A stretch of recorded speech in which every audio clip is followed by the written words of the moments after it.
et à garantir une prise en charge respectueuse de la dignité et des droits des femmes et des filles. Tout en espérant que vous me recevez très bien. Ça va? Parfait. Il s'agit aujourd'hui non seulement d'échanger des expériences et des bonnes pratiques, mais également de consolider un engagement commun, fondé sur la responsabilité partagée et la complémentarité des interventions. Notre mission collective est claire: assurer à chaque survivante un accueil sécurisé, une écoute attentive, un accompagnement psychosocial adapté, un accès effectif à la justice et aux soins, ainsi qu'une réinsertion durable. Permettez-moi de saluer l'engagement constant des institutions ici représentées et de remercier au nom du ministère de la Condition féminine et des droits de la femme l'ensemble.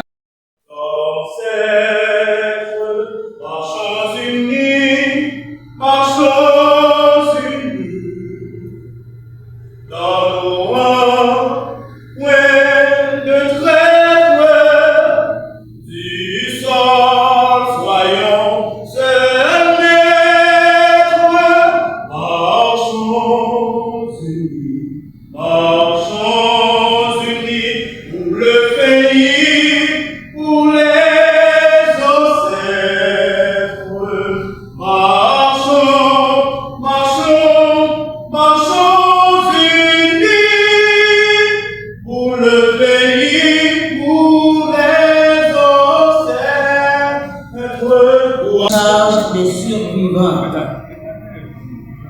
Un tel constat nous ramène à un objectif pour cet atelier, qui est celui de parvenir au réengagement et à l'harmonisation des réponses aux violences faites aux femmes et aux filles avec l'ensemble des acteurs impliqués dans la chaîne de prise en charge.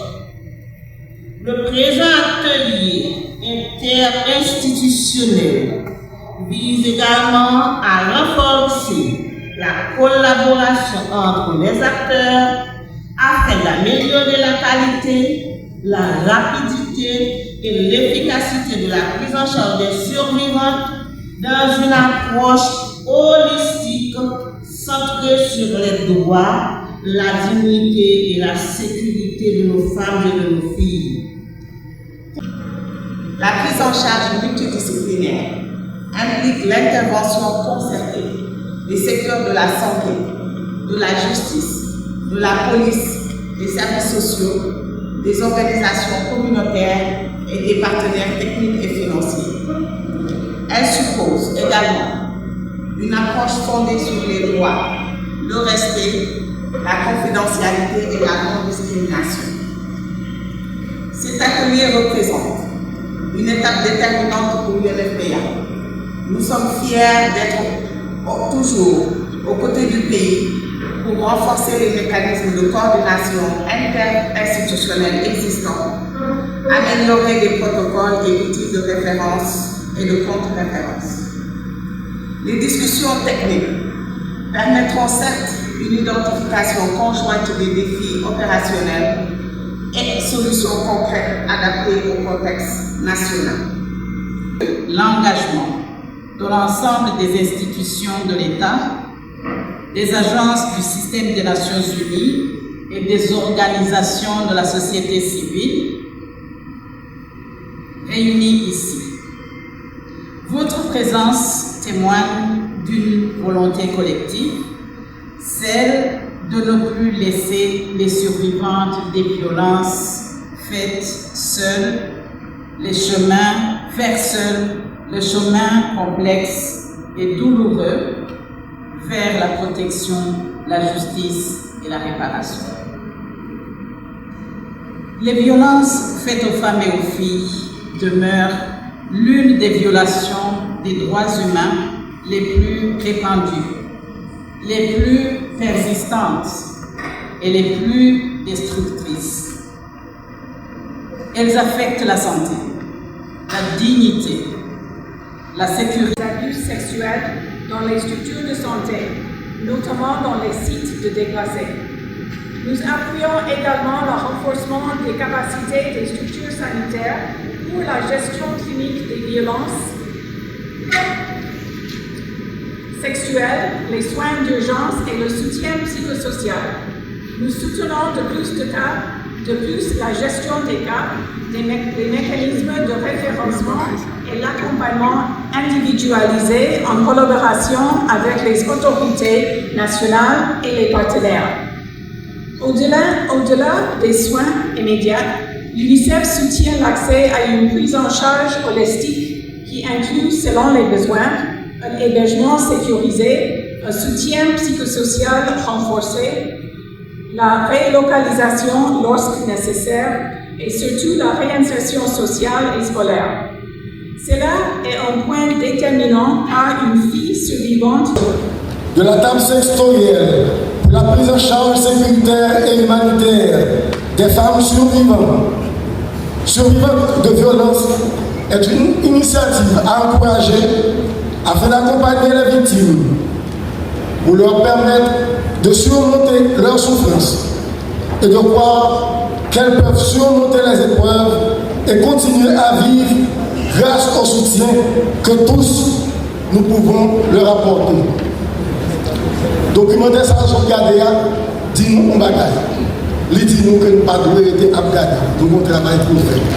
Et d'après toute femme pour y porter plainte parce que yo doit de justice. Yo c'est maman nous, yo c'est seul. Merci.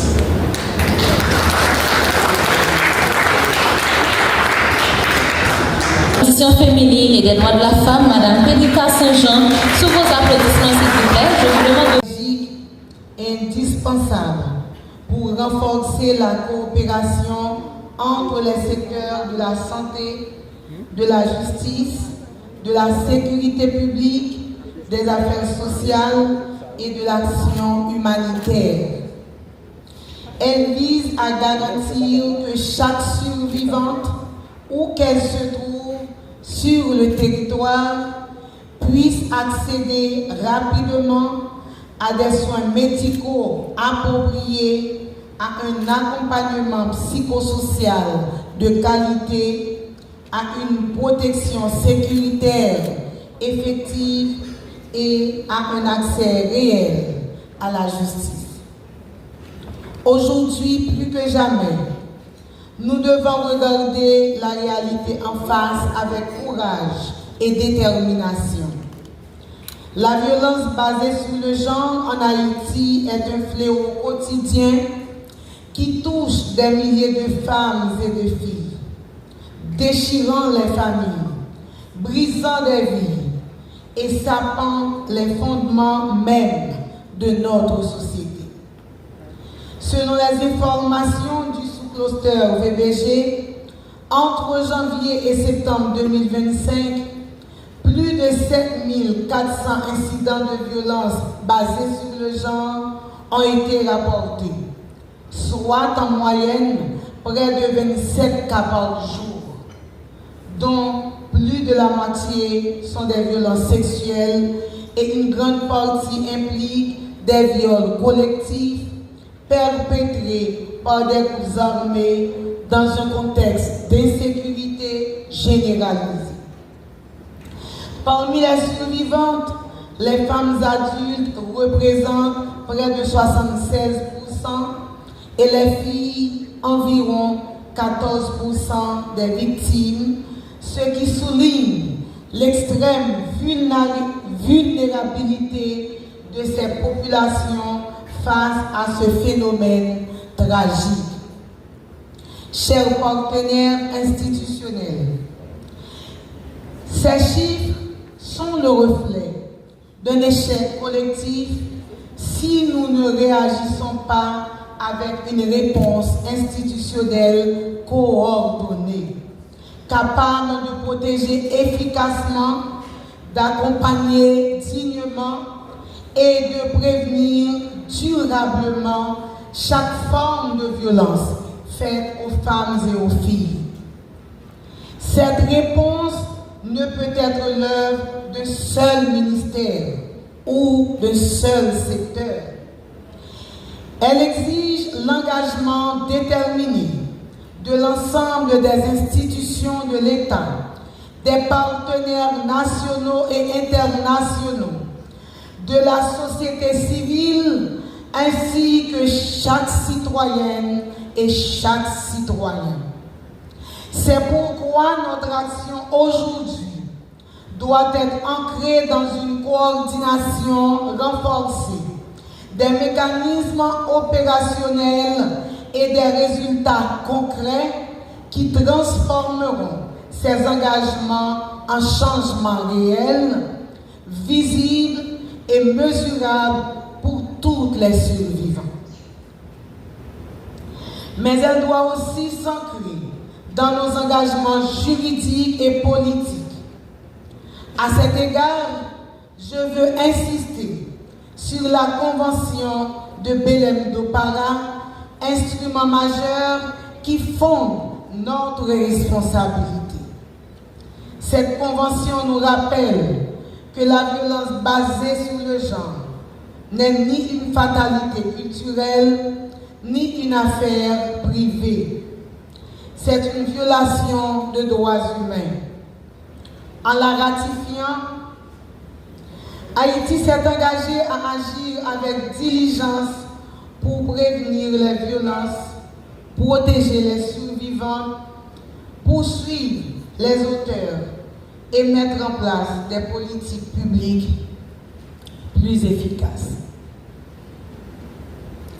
Je vais permettre moi son petit sorti dans le discours là pour me parler à Kem. Je pense que la vidéo nous sommes tout à l'heure, il vaut 1000